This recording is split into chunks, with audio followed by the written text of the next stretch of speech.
প্রতিবেশী কারা? প্রতিবেশীকে তিনটা ভাগে ভাগ করা হয়। এক নম্বর হলো আপনার প্রতিবেশী, আবার আপনার আত্মীয়, মুসলমান এবং আপনার আত্মীয়। তো যে মুসলমান এবং আত্মীয়, ইসলামে তার তিনটি হক। একটি ইসলামের হক, আরেকটি আত্মীয়র হক, আরেকটি হলো প্রতিবেশিত্বের হক। আরেক প্রকার প্রতিবেশী হলো মুসলিম কিন্তু আপনার আত্মীয় নয়, তার দুইটি হক রয়েছে, মুসলমানের হক, আরেকটি হলো প্রতিবেশিত্বের হক। আরেক প্রকার প্রতিবেশী হলো মুসলমানও না, আর মুসলমান না হলে তো আত্মীয় হওয়ার সুযোগই নাই।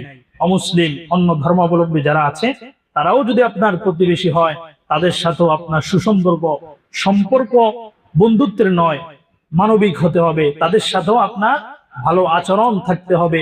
তো এই তিন ক্যাটাগরি হলো প্রতিবেশী, যাদের সাথে আপনি সমাজে চলাচল করেন। আপনার আত্মীয় স্বজন অনেক বড় লোক, আপনার আত্মীয় কেউ মন্ত্রী, কেউ ব্যারিস্টার, কেউ অ্যাডভোকেট, কিন্তু তারা থাকে অনেক দূরে, রাজধানীতে থাকে। এখন আপনার ঘরে যদি আগুন লাগে, আপনার আত্মীয় বড় ভাই সে যদি দেশের প্রধানমন্ত্রীও হয়, আপনার কোন উপকারে আসবে? আপনার ঘরে যদি দুর্ঘটনা ঘটে, আপনার প্রতিবেশীর সাথে যদি আপনার সুসম্পর্ক থাকে, আপনার প্রতিবেশী দৌড়ে আপনার জন্য জান প্রাণ দিয়ে সে কাজ করবে, ঠিক না বেটি? সেজন্য ইসলাম প্রতিবেশীর সাথে সুসম্পর্ক বজায় রাখার জন্য নসিহত করেছে। আপনার প্রতিবেশী যদি আপনার কারণে নিরাপদ বোধ করে, আনন্দিত থাকে, সে যদি গর্ববোধ করে যে আমার পাশের প্রতিবেশী অত্যন্ত ভালো মানুষ, তাহলে আপনি শুধু একজন ভালো মানুষই নন, আপনি রাসূল সাল্লাল্লাহু আলাইহি ওয়াসাল্লামের একজন প্রিয় উম্মত। সুবহানাল্লাহ পড়ে। আর যদি আপনার প্রতিবেশী আপনার জন্য আতঙ্কিত থাকে, এই বুঝি আমাকে গালি দিল, এই বুঝি আমার মান সম্মান নষ্ট করলো, এই বুঝি আমার উপর আক্রমণ করলো, আপনার প্রতিবেশী যদি এরকম ভয়ে থাকে, ভীত সন্তুষ্ট থাকে, আপনার ঈমান নিয়ে আপনার গবেষণা করা উচিত। রাসূল করিম সাল্লাল্লাহু আলাইহি ওয়াসাল্লামের আরেকটি হাদিস থেকে আমরা জানবো, আল্লাহ রাসূল সাল্লাল্লাহু আলাইহি ওয়াসাল্লাম সাহাবায়ে কেরামদেরকে বলেছেন, এই প্রতিবেশী সম্পর্কে জিবরিল আমাকে এত বেশি নসিহত করেছে যে আমার মনে হয়েছে প্রতিবেশীকে আমার উত্তরসূরি, ওয়ারিস, সম্পদের ওয়ারিস বানিয়ে দেওয়া হবে। তো এই বিষয়টার গুরুত্ব বোঝানোর জন্য রাসূল করিম সাল্লাল্লাহু আলাইহি ওয়াসাল্লাম এই ভাষাটি ব্যবহার করেছেন। সম্মানিত হাজিরিন, এবার আসুন প্রতিবেশীর মর্যাদা কত মহান এই বিষয়টা আমরা জানবো। আল্লাহ রাসূল একজন জলিল কদর সাহাবী আব্দুল্লাহ ইবনে ওমর রাদিয়াল্লাহু তাআলা আনহু যার নাম, তিনি বাসায় ঢুকলেন, ঢুকে দেখলেন তার ঘরে ছাগলের গোশত রান্না হয়েছে।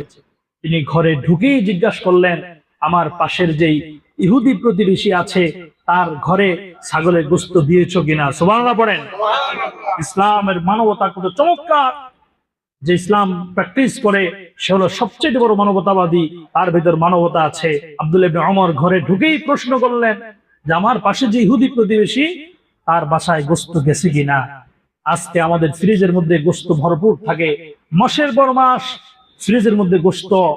আমার প্রতিবেশী পাশে অসহায় মানুষ, বছরে একবার সন্তানকে গরু গোশত কিনে খাওয়াতে পারে না, এরকম মানুষ আছে না নাই?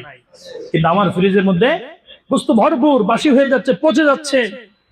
একদিন এক বাটি গোশত রান্না করে পাশের বাসায় দিয়ে আসার মতো মন মানসিকতা আমার তৈরি হয় না।